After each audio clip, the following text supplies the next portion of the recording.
विघ्नर सहकारी साखर कारखान्याच्या 40व्या गळीत हंगामाचा शुभारंभ 3 तारखेला म्हणजे 3 नोव्हेंबरला सुरू होतोय।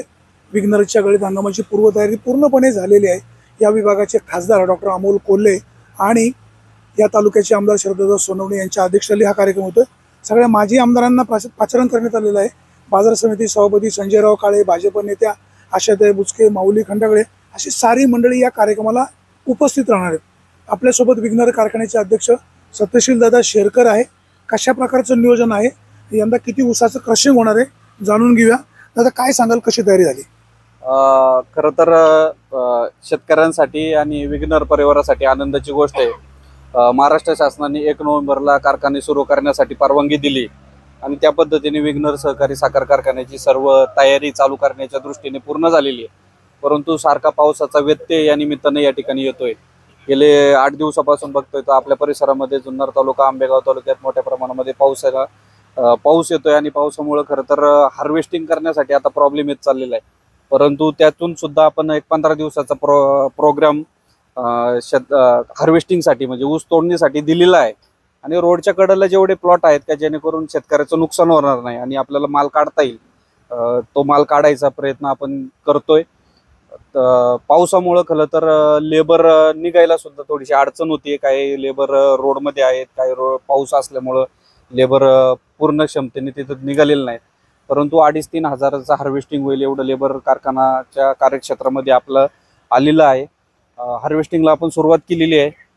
1 नोव्हेंबर पासून मुदत दिलेली आहे, परंतु हार्वेस्टिंग ऊसाचं होत नसल्यामुळं पावसाअभावी 3 तारखेला आपण कार्यक्रमाचं नियोजन करतोय। आज आपण बॉयलर फायर केलेला आहे, सगळा ट्रायल्स आपल्या सगळ्या चालू आहे।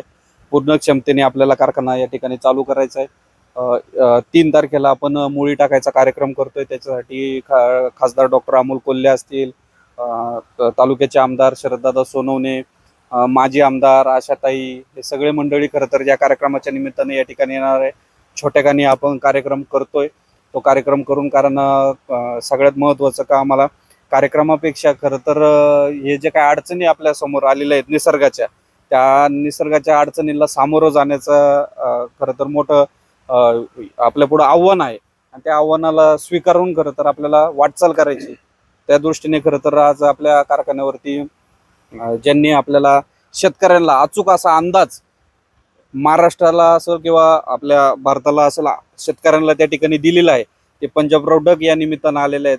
जुन्नर तालुका, आंबेगाव तालुक्यातील कार्यक्षेत्रामध्ये पावसाची सिच्युएशन इथून पुढच्या काळामध्ये कशी राहणार आहे, कारण जर बघितलं तर पावसामुळे आपला भाजीपाला असेल, फुलं असेल, फळं असतील, याचं फार मोठ्या प्रमाणामध्ये शेतकऱ्यांचं नुकसान झालं आहे। सोयाबीनचं नुकसान झालेलं आहे आणि परत जे हमी भाव देणारं पीक आहे ते म्हणजे फक्त ऊस आहे। त्या ऊसाचं सुद्धा भविष्य काळामध्ये नुकसान होऊ नये आणि त्याच्यासाठी अगोदरच आपल्याला कशा पद्धतीने काळजी घ्यायला पाहिजे, तर ते आपल्याकडे विघ्नर कारखान्यावर आलेले आहेत। मी त्यांचं सर्व संचालक मंडळाच्या वतीनं, सर्व अधिकाऱ्यांच्या वतीनं, शेतकऱ्यांच्या वतीनं त्यांचं स्वागत करतो।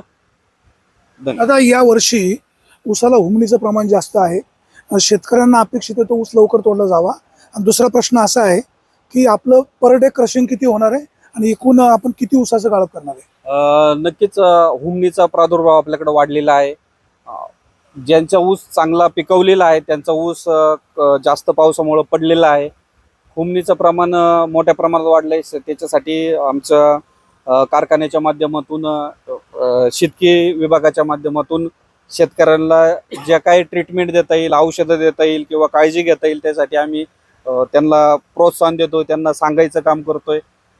त्याच्यातून जेवढं कंट्रोल होतंय तेवढं कंट्रोल होतोय, परंतु हुमणीचं प्रमाण आहे ते खात्री करून ज्यांचा ऊस जास्त खराब व्हायला लागलाय तो लवकर काढण्याचा प्रयत्न कारखान्याच्या माध्यमातून केला जाईल।